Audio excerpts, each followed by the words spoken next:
order to get the most out of the Harbor Freight mini lathe, I'm going to show you how to increase your precision by adjusting the clearance of the boxways. My lathe, I've converted it to CNC, so that's why the handles are off. So first, just to see if you need to do this readjustment of the clearance, I'll just grab some part of the cross slide or compound rest and pull up and then pull down, pull up, pull down, and just watch for the gap here in between the way and the mating surface of the cross slide, and just see if that gap, if you can get that to be more of a gap or less of a gap. Really, you're looking for play anywhere in the mating surfaces of the boxway.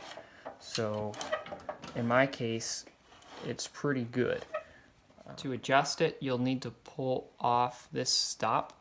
There's just 2 screws there.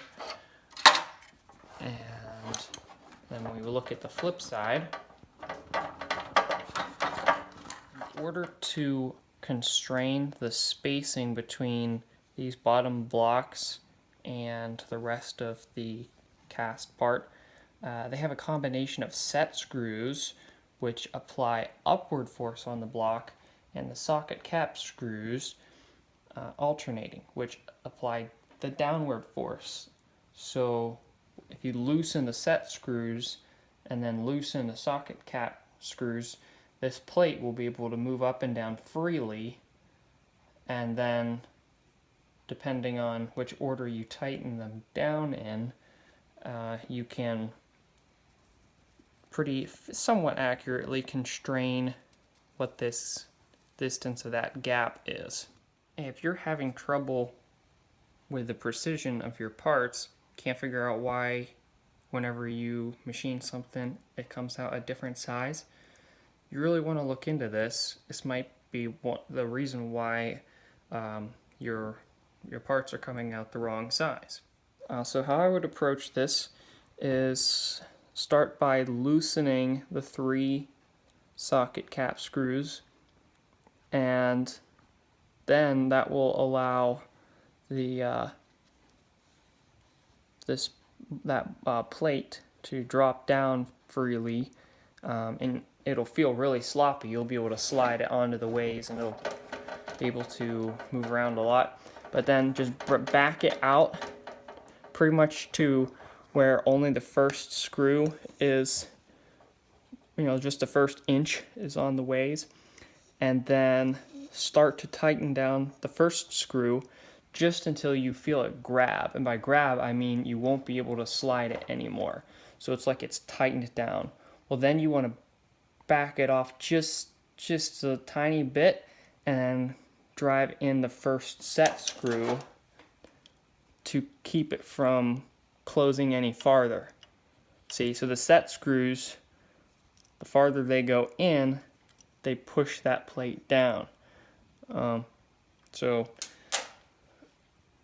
again, you want to you would loosen all the screws, put it in the first inch, and then tighten the socket screw just until it locks, and then loosen a little, and then at that point go ahead and put the first set screw in, and then you can tighten this one down the rest of the way. And I say the rest of the way, but you can snug it up a little bit, but if you keep going farther, this piece of metal, it'll flex, it'll bow. So if you really tighten it, no matter where your set screw is, you're just going to bend the metal up until it locks again. So and then once you get the first one to where it slides nicely, then just advance to the second socket screw. Tighten it up until it locks, back it out, put the next set screw in, and you keep going like that. And then you can come around to the other side. After you have your boxway re-clearanced and sliding well, but also not moving there's pretty much no play. After you've got that, Well, then you have to do the same to the cross slide dovetail and the compound slide or the compound rasp dovetail. These are easier because they don't have that weird combination of upward and downward screws. You just have 3 set screws. So start by loosening all 3, and then the dovetail will become loose.